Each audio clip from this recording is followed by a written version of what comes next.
To welcome Kevin to the stage.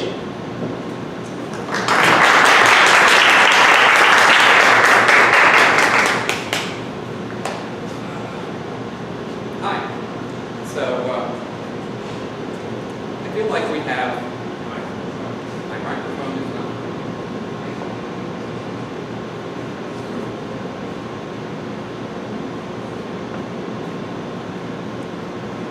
You should turn green.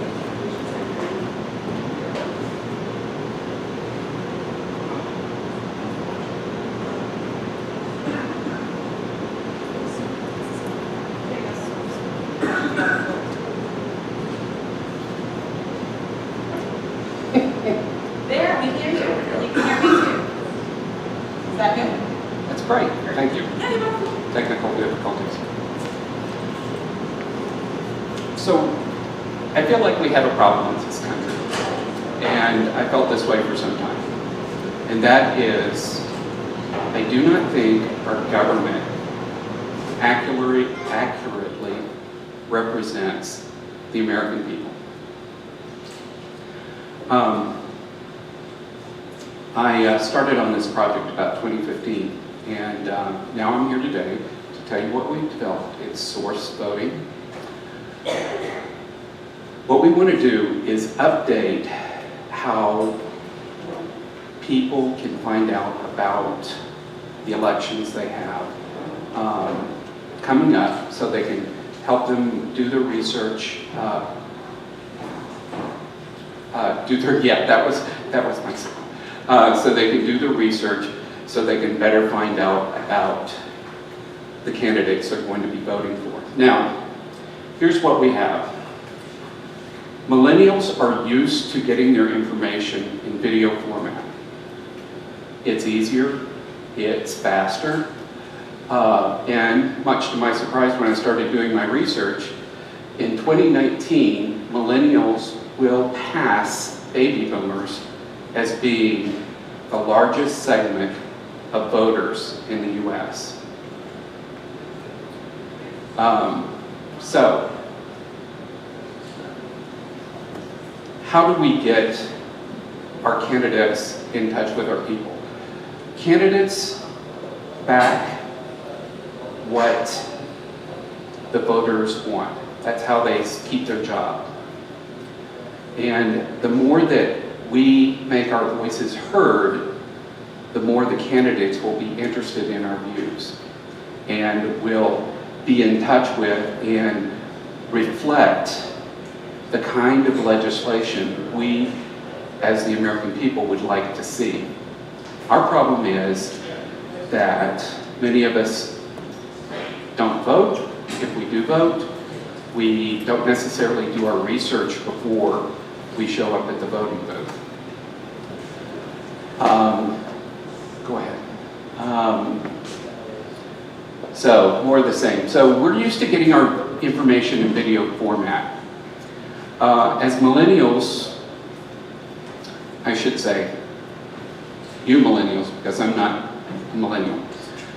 I don't fit the birth year. But millennials haven't traditionally shown up to vote in great numbers. And a lot of their issues have not been heard as a result of that. But here's the thing. Millennials are getting older. They're taking responsibilities in ways that they haven't before.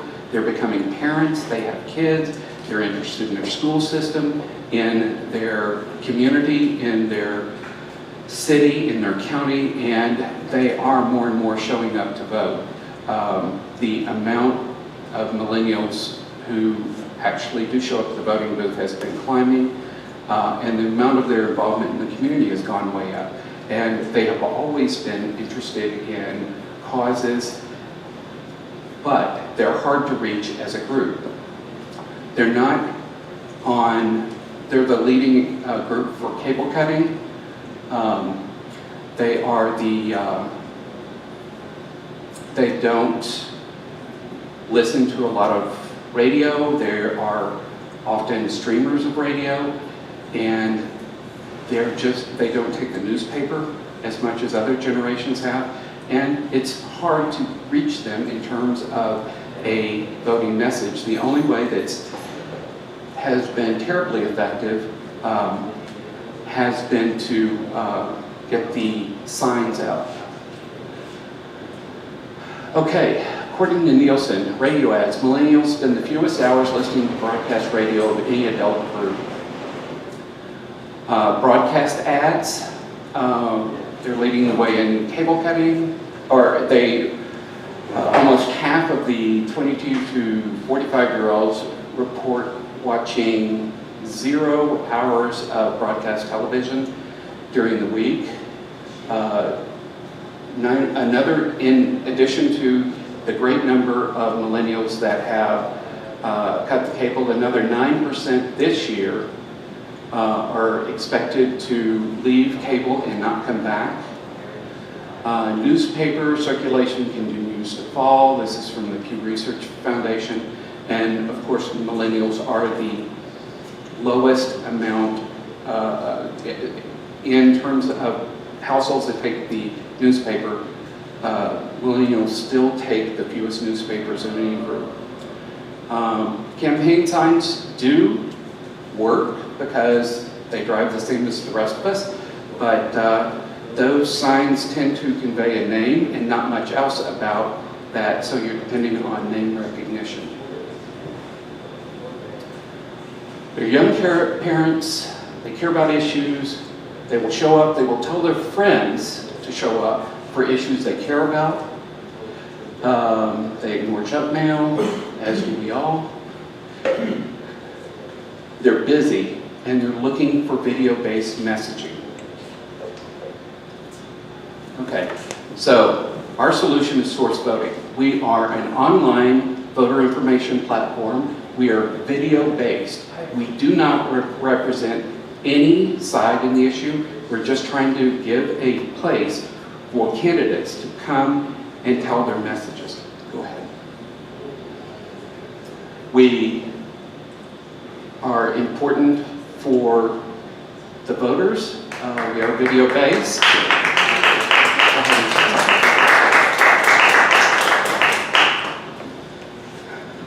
Wow. Thank you. I see how that runs so fast. Okay, we're to our Q&A time. All right, that's correct. It is Q&A time. We'll open up the floor for questions. Please wait for the microphone to come around so we can pick it up on the video that we have in the back. Our first question to you is always, what can we as a community do for you? I have been thinking about this question for a week now. It's the question you always ask, and there are so many things that we need. As a company, we could use advice and guidance from people more experienced in business, or to get a variety of opinions from people in business.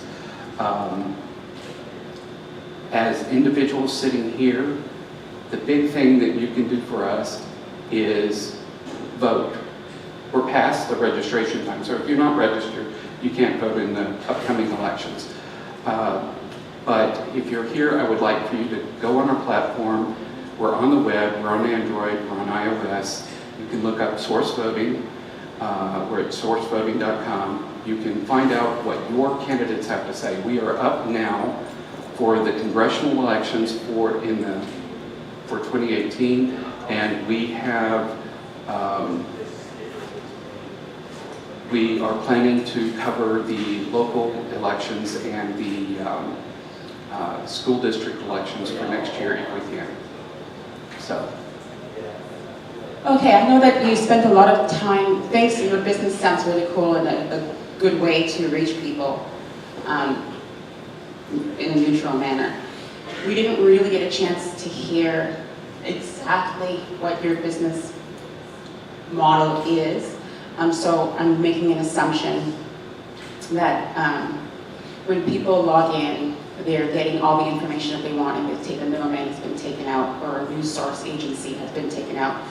How do you get the information? Are you using sources that already exist from another news media and then filtering that or aggregating these stories from somewhere else? Or are the candidates coming directly to you and then you share their content? We have had a strong research out to the candidates. So let's talk first, follow the money. Where does the money come from? Our plan is that the candidates would purchase a space on our platform, that they would list their candidacy there and put their information out there. We have a place for them to put a link to their campaign website, any videos that they have, their social media feed, Twitter, Facebook, Instagram, even Snapchat. Did I miss anything? No, okay. Short bio. Huh? Short bio. Short bio, plus they can put a short bio about themselves. The idea is that the candidates can put something on the site and pay for it on our platform. We're planning, we don't have our pricing set yet. What we did for this year is we just covered the Senate and House races, and we encouraged the candidates to sign up for free. And then we actually did, for this year to get us started,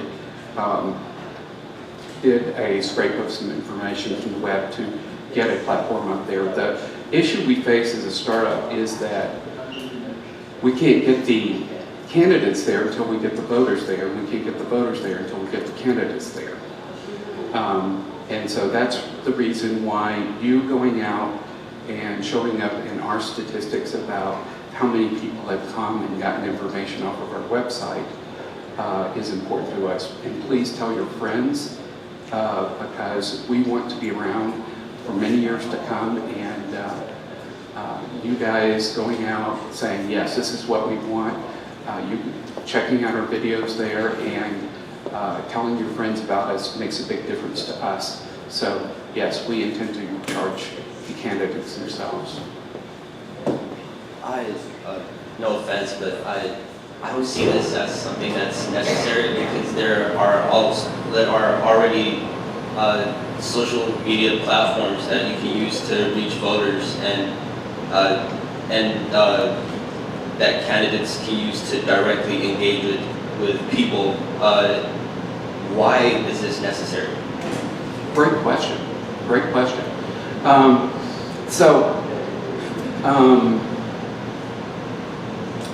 Do you have kids? No. No. Okay.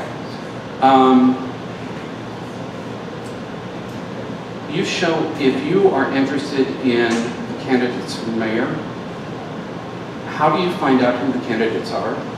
And how do you find out what they have to say? So you may say, oh, I've heard so-and-so is running, and you can go look at their website, but where do you find on social media a place that it shows you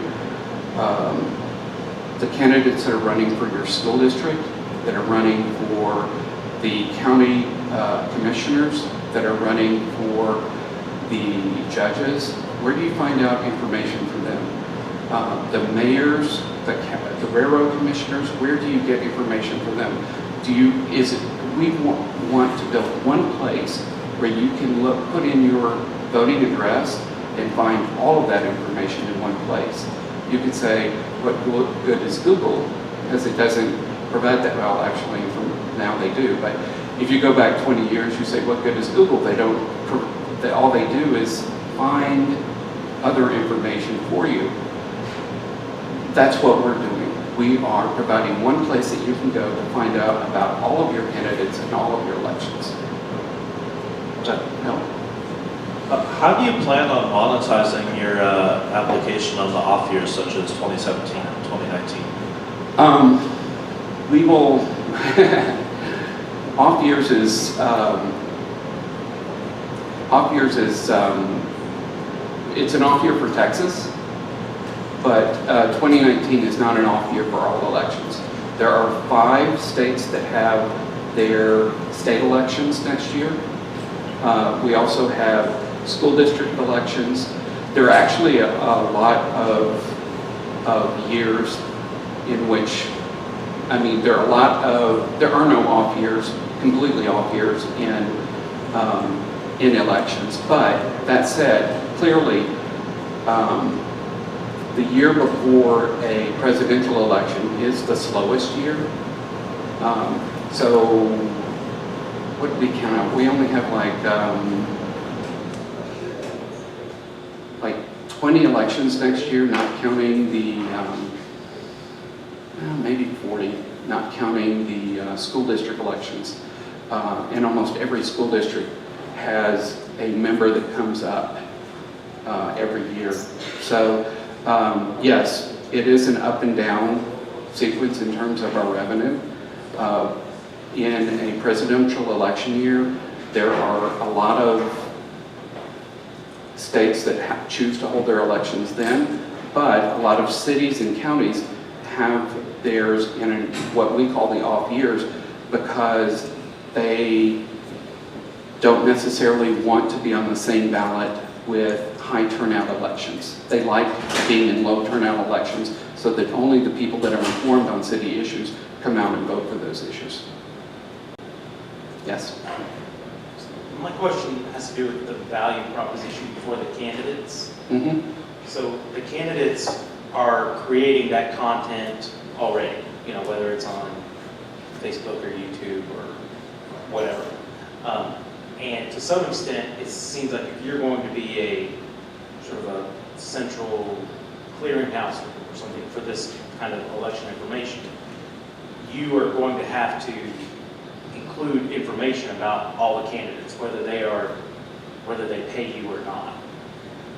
We'll have to include some information about the candidates, but it's not an issue we face this year. We haven't made a decision about how much we're going to include. And I guess my question is, what incentive does a candidate have? Because they already have that information out there. What incentive do they have to pay you to point to information they already have out there? I could ask you the same question back of what incentive do they have to run radio ads or television ads or newspaper ads? And that is they want to get their message out there to candidates, and we are one place that people who are trying to decide who to vote for can come and hear their messages. So, yes, it's probably no more incentive, although we do cost a lot less, according to the pricing that we're going to be looking at, than running radio ads and television ads. Plus, in television, you get a 30-second ad. A lot of the people you pay for have gone to the bathroom or gone to the kitchen during the commercial break. Radio ads, again, you get a 30-second ad. Probably they're listening to you, but they don't get the video, they don't get that. In our platform, you can do a video. This year, we allowed videos up to 20 minutes. We don't advise that. We will tell our candidates, frankly, that we advise a 3 to 5 minute video because very few people are going to listen to a video past 3 minutes. But it's a chance to talk face-to-face to voters when they're ready, not when they're ignoring you, and wanting to hear about the issue, and gives you the time to explain the issues fully so that you can help them to make a better decision. Hi. How do you plan to compete with platforms like Facebook and Twitter and other big platforms that are out there that have huge following? Those are big platforms and they do have huge volume, but they're not geared directly to voters, and they won't necessarily conveniently tell you who is in the race and what their views on. You have to go out and seek out that candidate and see what offices you have. You won't be able to go out and Twitter and put in your address and come up and tell you who's going to be the candidates in your district and what issues are going to be on the coming ballot. Yes. So do you scrape all of your information? We have scraped a lot of it this year. That is not our business plan. We do get a feed on the latest information on ballots and who's registered and things like that from a service that we subscribe to. But as far as information on the candidates, we know who's on the ballot, we get the information that we get, and candidates can go in and register on our platform. If we're not sure that they're the candidate, we have them fax in their receipt from when they registered their candidacy with the state. So you guys create your own original content based on that feed? No, the candidates provide the videos, they provide their Facebook link, they provide their Twitter links, they provide all of that information Is it to us. exclusive for you guys? Everything they provide is exclusive information for y'all, like whether it's interviews or whatnot? The information is not available exclusively to us. We're the only ones that bring it all together in one place. Okay, and then how do you avoid having more content for one party versus another? It's up to the amount of content that the candidate for that party wants to put out there. Okay, thank you. I have a question. Yes. When I listen to the feedback here of the audience, which is really great feedback, the thing that jumps out at me, and I looked at your website briefly, how are you going to differentiate yourself? Because that's what I'm hearing here. How are you going to differentiate yourself to really drive people to your website? And then the second part is when I look at your model and as far as like, raising capital and so forth as you move forward in those ebb and flow years, because I'm a bank president, how are you going to guard against that, and how are you measuring success? Because I know the obvious is trying to drive voters to the voting booth and so forth, but what are some of those key metrics you're looking at to have some sustainability like this gentleman was talking about in those off years? Obviously, we are going to have to watch our money in the off years when we don't have as much coming in, and it will be up and down. We expect to have income in all years, and wow, you threw a lot at me. So income in the off years. What were the other? How do we measure our success? Yes. In the end, we measure our success by having more informed voters show up to vote. In terms of financial success, that's a part of it, but that's not the driver for why I started this. I want to see informed voters. I want to see people who are aware of, who can state a reason of why they voted for the county commissioner other than, his name sounds vaguely familiar and the other ones didn't.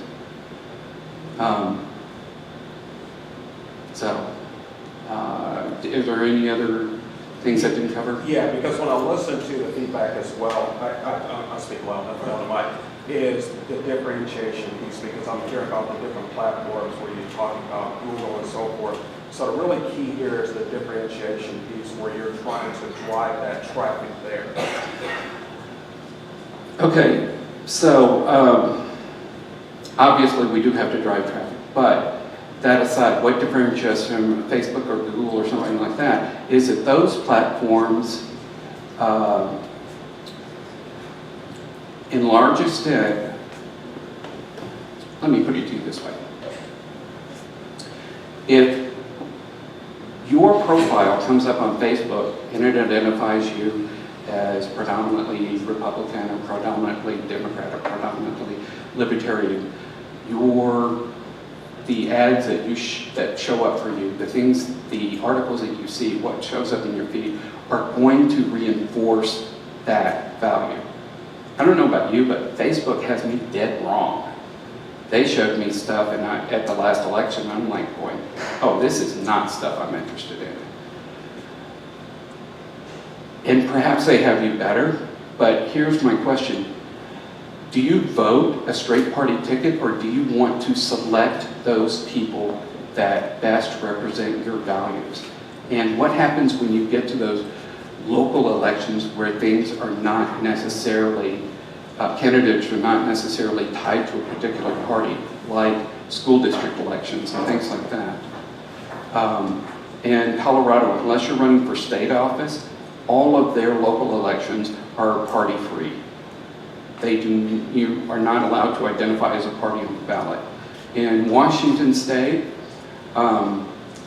they don't take, when you go to the final vote, they will allow you to identify Republican or Democrat, but when you vote in November, what you see are the top 2 vote getters from the primaries, and they could be 2 Democrats. They could be a Libertarian and a Republican. They just take the top 2 top 2 people, and it doesn't matter what party they're at. So different states handle voting in different ways. We want to be the one place that everyone can come to, get the information on all the candidates, not just the ones that this platform or that platform have identified that you're likely to be interested in.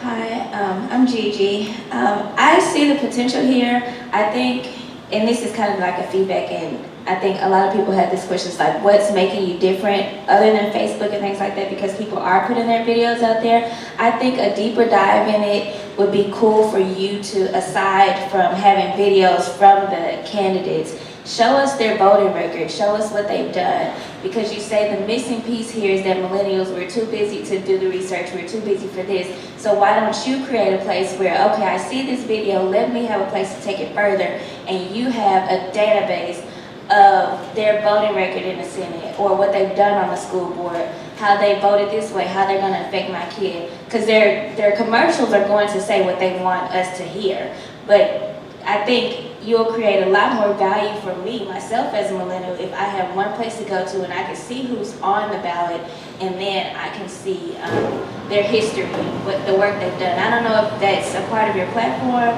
I missed it here, but I think that's a missing piece that could make you different from, say, Facebook and things like that. Great feedback. Every time I talk to somebody, they have a new feature they want to add to our platform.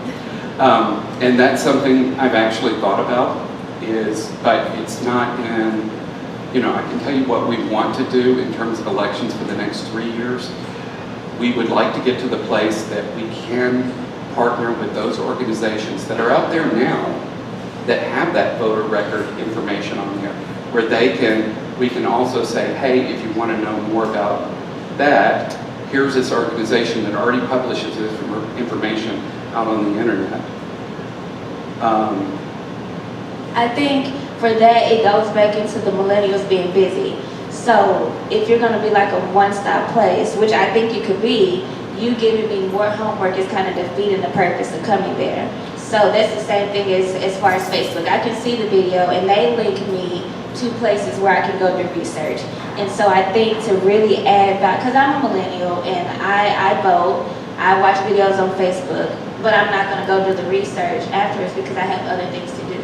So I think you giving me a link or telling me about other organizations is really doing the same thing that Facebook is doing. So I really think that you kind of doing the work with millennials, a lot of things that we gravitate towards is you're doing the work for me, so I don't have to do it. This is kind of a passive thing and I can click there. So I think you kind of putting the feature in there and telling me again, okay, well you can go Google it yourself is kind of defeating the purpose of it. I'm not saying Google it yourself. I'm saying that we, in later years, can look at where we have this profile for the candidate, can partner with organizations that already track this stuff and give you a link directly to their page that says, here's their voting records. It would just be something to click on in their profile saying, what does this organization say about their voting record?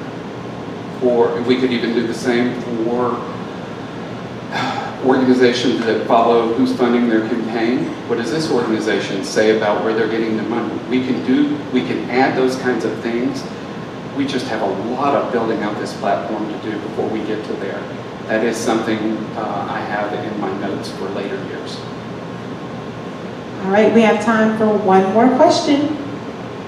Go ahead. First of all, I really like the space. There needs to be a lot more technology going, personally speaking. It's been 9 years ago, but it's overdue, so thank you. Beyond that, though, I think that with I think increasingly people are a little bit politically homeless. So is there a way to sort candidates by issues and values, regardless of parties? We don't have that now. We have considered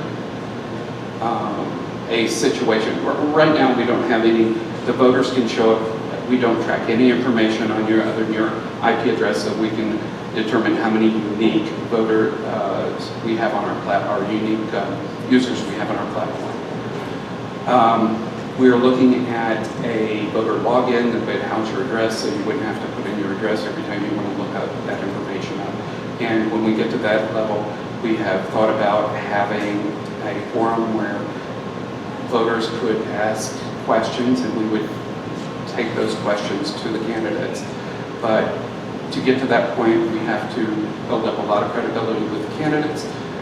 We don't have anything right now where you can sort on a particular issue.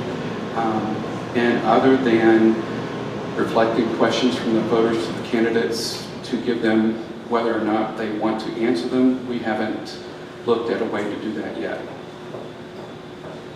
Okay. Thank you.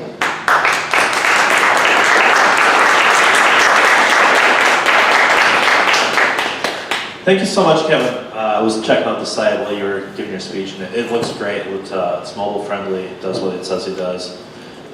Really wanted to ask a question: who are you planning on voting for? But I decided to hold my tongue. All right. So I want to give a big shout out to our sponsors. We got Michael Bruner as our video sponsor. He's right over there taking pictures. I also want to give a big thank you to the Capital Factory and the Deck. The Capital Factory is about being part of a community. They meet the best entrepreneurs in Texas. They introduce them to their first mentors, their first customers, and their first investors. They serve startups of all stages, and we are going to be giving a tour, or at least Oren is, at 10:20. So if you want to see him, he's right back there. At 10:20, he's going to be giving a tour. They also do offer some free co-working on Wednesday. There are some rules with that. So if you're interested in that, the first rule is check in. After you check in, just make sure to ask them kind of what the rules are and what the safe spaces are that you can co-work in. Okay, I also want to give a big thanks to the Deck. The Deck is a nonprofit that created to support entrepreneurship and growth of the economy in Dallas. The Capital Factory and the Deck have came together to kind of make this whole thing happen and give us a place to present on Wednesdays. Today we have some announcements such as the Dallas Startup Crawl. Tech Talent is hosting their second Startup Crawl of the year on October 25th. Visit this cool company, drink some beer, network with everyone, see Monica over there for our details.